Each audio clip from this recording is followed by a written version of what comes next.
Welcome to Reverb, sound business advice that resonates. Today's episode is how to buy energy in a deregulated market. My good friend with me today and co-host, co-guest host is Frank Damelio from Target Intellect. Hello. Welcome, Frank. Thank you. And on the phone with us today is my good friend John Gilbert from America Approved. Welcome, John. Hey, Jason, how are you? Good to have you. Thank you. Hey, John, so today's episode, of course, is how to buy energy in a deregulated market. And so the first question I'd like to ask you is, what is deregulation?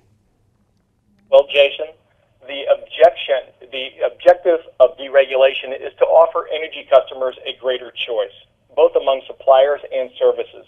Ideally, that will result in increased efficiency and dollar savings. But remember, savings do not come automatically. The customer must make a choice to save. So it requires an action on their part. Absolutely. John, what kind of worry or fear might be associated with making a change? Well, Frank, that's kind of humorous, but some people think we are changing their local utility company, and that's not the case. There are two pieces to energy, the supply and the delivery. The supply portion is the only deregulated piece of the energy, and that's what we work with. The delivery stays with the local utility, and that's what makes it worry-free. The best part is there's no cost or fees to switch. So does that mean that there's no change in the wires, the telephone poles, the quality of the electricity? None. Not at all. The utility stays the same, and they are responsible for all the poles, the wires, the transformers, and the meters. And of course, even if you have an outage, you still call the same utility as you always have. So what types of programs are out there if I'm looking to get into this buying deregulated energy? Well, Jason, you have two kinds of variable products, your hybrid and your fixed all-in. Let me explain. And John, before you do that, I think we actually have a graphic. So we're going to put that up while you go ahead. Sure, go right ahead. Your first variable is an hourly priced variable rate. The risk extremely high. Reason? Prices vary hourly based on the market, and of course it can easily double or triple. Highly unlikely that you would ever pick something of this magnitude to go to. Absolutely none at all. The second one is month-to-month variable rate. The risk very high also. Reason? Price varies based on monthly average market. The third is the hybrid, fixed energy with pass-through. It's a high risk. It's not something that I would recommend because half of it's fixed energy, but pass-through charges can add substantial amounts to the bottom line. Your fixed all-in, no pass-throughs. This is the product that we recommend out there 99% of the time. It eliminates all the risk. The rate is constant. It includes all the pass-throughs, all the pass-through charges with no bandwidth.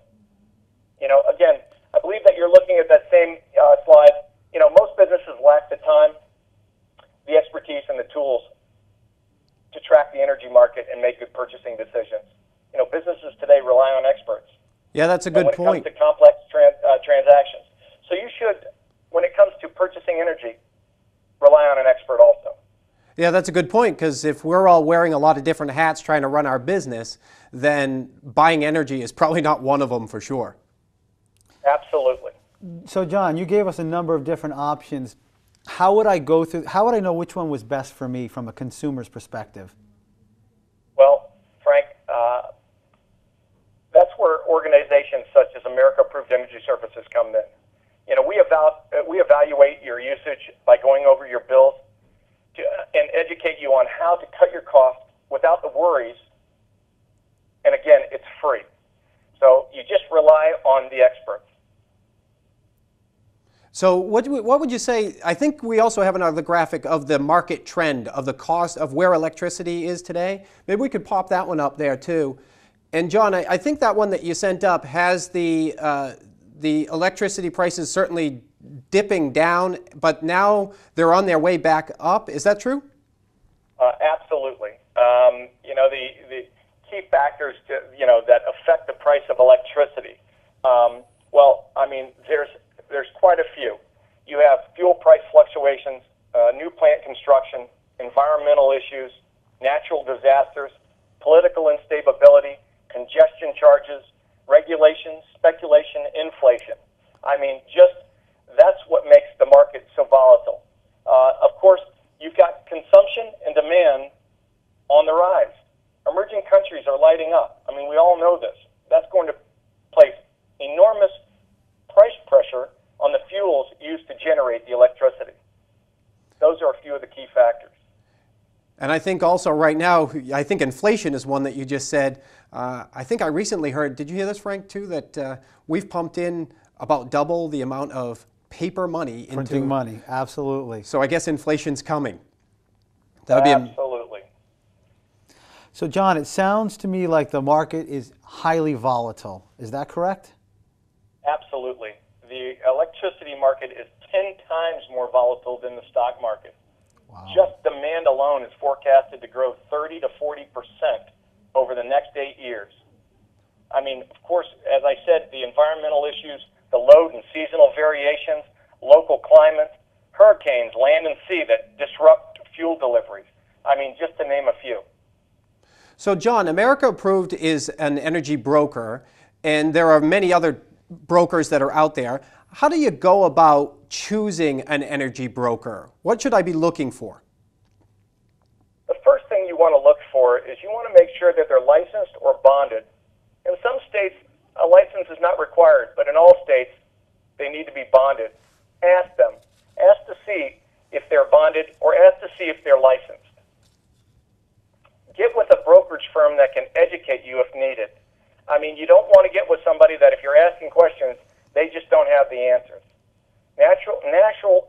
National brokerage firms like America Approved have alliances with all the top retail energy providers, giving you flexibility and more options. That's what you want to look for.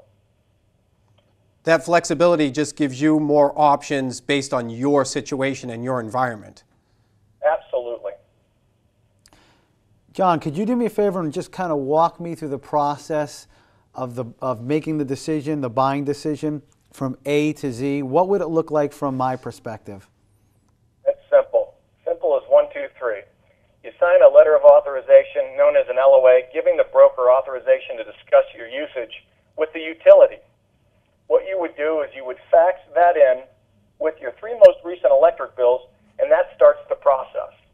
Our company does a complete analysis on your business, your organization, to give you the best possible product and price out there. The broker, in our case America Approved, negotiates on your behalf with the REPs, retail energy providers, for the best rate and plan for your organization. At that point, when it's all said and done, it takes no more than 5 minutes to review, and you make the intelligent decision. So there's no obligation, it's just you present me with the option,